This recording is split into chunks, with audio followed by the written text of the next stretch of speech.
Chapter number 15 है water environmental chemistry 2। इसका topic पढ़ना है वाटर बोर्न इन्फेक्शियस डिजीजेज, ऐसी बीमारियां जो पोल्यूटेड वाटर से ह्यूमन में काज होंगी, या तो पानी पीने से या फिर खाना जो पकाया है उसके अंदर जो पानी यूज किया है उसकी वजह से भी हो सकती है। इसलिए इसका नाम क्या रखा है, वाटर बोर्न इन्फेक्शियस डिजीज।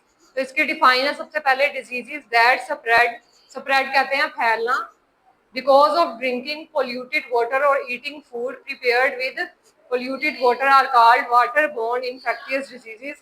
अब यहाँ तक इसकी डिफाइन है, ठीक है। अब ये किस वजह से होती है, ये है माइक्रो ऑर्गेनिजम्स और टॉक्सिन्स की वजह से। टॉक्सिन्स कौन से होंगे, जहरीले केमिकल्स, उनको क्या कहा है, टॉक्सिन्स। और माइक्रो ऑर्गेनिज्म ऐसे जानदार जो आम आंख से नहीं देख सकते, ठीक है, जरासीम की सूरत में होते हैं वो। टॉक्सिन्स उन्होंने बताए हुए हैं कौन कौन से हैं, arsenic, mercury, arsenic, lead and many organic chemicals. उसके बाद है माइक्रो ऑर्गेनिजम्स कौन कौन से हैं, viruses, bacteria, protozoa and worms. Viruses का भी आप लोगों को पता होगा, बैक्टीरिया का भी, प्रोटोजोन का भी, ठीक है। ये सारे क्या है, जरासीम। वॉर्म्स कौन सी होती हैं, जो इस शेप की होती हैं और ये भी हमें नजर नहीं आती, ठीक है, अर्थ पे होती हैं ये वॉर्म्स। उसके बाद है lack of proper sanitation facilities. Sanitation कहती हैं अच्छी, यानी कि जिन लोगों के पास प्रॉपर फैसिलिटीज नहीं होती, अच्छा खाना या अच्छा पानी फिल्टर किया हुआ, उनको ये ज्यादा डिजीज होती हैं, ठीक है। लैक कहते हैं कमी को। तो lack of proper sanitation facilities is the main cause of rapidly spreading water borne diseases. अब नीचे उन्होंने मेंशन की हुई है, सबसे पहली है डायरियल डिजीज। अब ये इसको दूसरा नाम है इंटेस्टाइनल डिजीज, ठीक है, और इसमें कोलेरा भी आती है। अब ये क्या काज करती है, डेंजरस डिहाइड्रेशन। डिहाइड्रेशन कहते हैं पानी की कमी, ठीक है। डायरिया में भी काज बाय वायरसेस, बैक्टीरिया और पैरासाइट। बैक्टीरिया की वजह से भी हो सकता है, वायरसेस की वजह से भी, और पैरासाइट्स की वजह से भी। पैरासाइट्स कौन से होते हैं, पैरासाइट्स होते हैं ऐसे माइक्रो ऑर्गेनिज्म जो हमारी बॉडी में ही रहते हैं अंदर, ठीक है, और हमें नुकसान भी पहुंचा सकते हैं और फायदा भी, तो वो होते हैं पैरासाइट्स। उसके बाद हमारे पास है डाइसेंट्री। डाइसेंट्री भी क्या है, इंटेस्टाइनल डिजीज है, जो किससे काज होगी, बैक्टीरिया और पैरासाइट से। वायरस इसको काज नहीं करता, सिर्फ बैक्टीरिया और पैरासाइट है।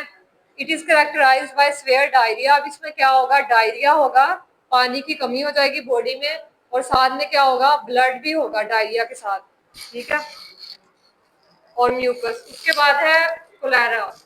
कोलेरा क्या होता है, एक्यूट इन्फेक्शन है ये किसकी वजह से होगा, एक बैक्टीरिया जिसका नाम है वाइब्रियस कोलेरिया। वाइब्रियस कोलेरिया बैक्टीरिया की वजह से ये होगा कोलेरिया। इसमें क्या होता है कि डायरिया होगा और उसके साथ डेथ भी हो सकती है पेशेंट की, ठीक है। तो हमने पीछे पढ़ा था अकेला डायरिया, वो क्या था, सिंपल डायरिया।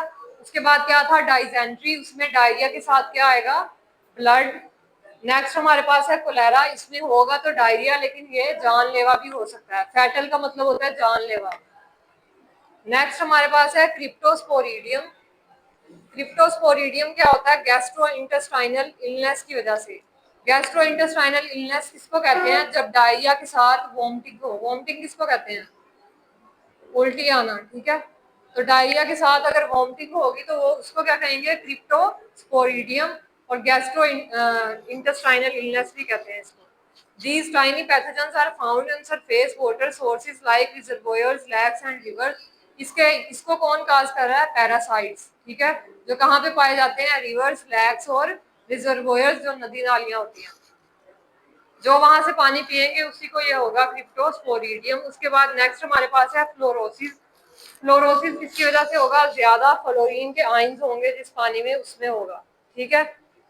तो ये क्या काज करता है, बोन्स को डैमेज कर देगा, वीक, हड्डियों में दर्द होगी। उसके अलावा टीथ जो है उसको डैमेज कर देगा और येलो हो जाएंगे टीथ, ठीक है।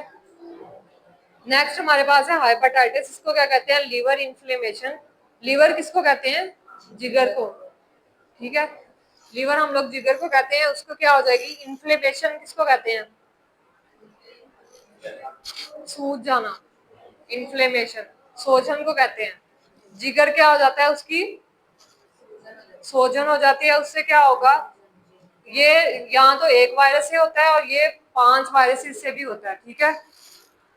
Commonly caused by 1 of 5 viruses यहाँ पे बताया हुआ है उन्होंने कि 5 वायरसेस हैं, उनमें से एक से हो सकता है, लेकिन ये 5 वायरसेस से भी हो सकता है। ठीक है,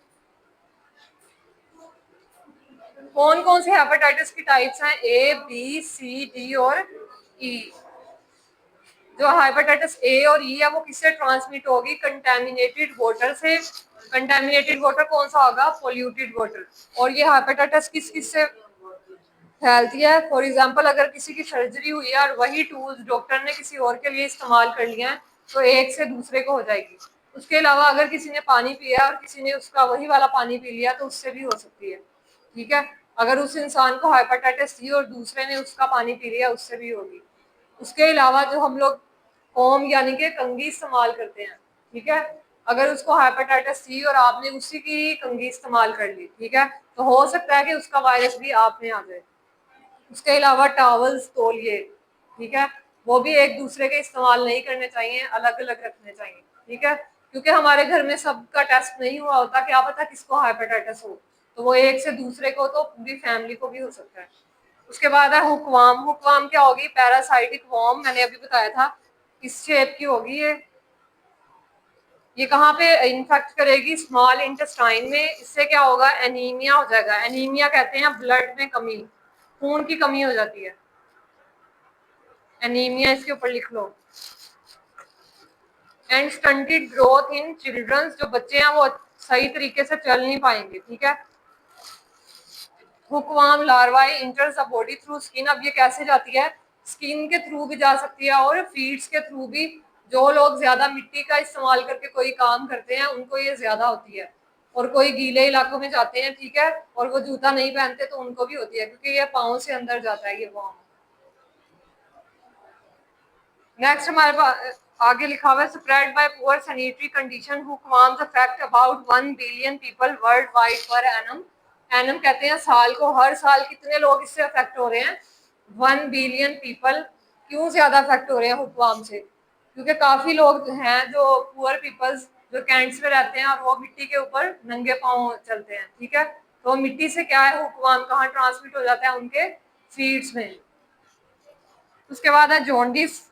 जॉन्डिस किससे काज होगा? बाइल पिगमेंट्स जो है वो ब्लड में ज्यादा हो जाएंगे। बाइल पिगमेंट्स क्या है? लीवर जो है वो रिलीज करता है बाइल पिगमेंट्स। ठीक है, उसकी कंसंट्रेशन ब्लड में ज्यादा हो जाएगी, हालांकि लीवर में होनी चाहिए। जब ब्लड में ज्यादा हो जाएगी तो क्या होगा? Liver cease to function. Cease कहते हैं रुक जाना। जो जिगर है वो काम करना बंद कर जाएगा और जो आंखें हैं वो क्या हो जाएंगी? Yellow, eyes turn yellow. Patients feel weakness and फैटिक, कहते हैं थकावट। जो मरीज है वो कमजोर होगा, वो थका हुआ लगेगा और उसकी आंखें क्या होंगी? येलो। उसके बाद नेक्स्ट हमारे पास टाइफाइड। ये क्या है? बैक्टीरियल डिजीज है। ये भी किससे होगी? कंटेमिनेटेड वाटर से, फूड से। ठीक है, ये बुखार होता है टाइफाइड। नेक्स्ट हमने कल डिस्कस करना है prevention of water borne disease.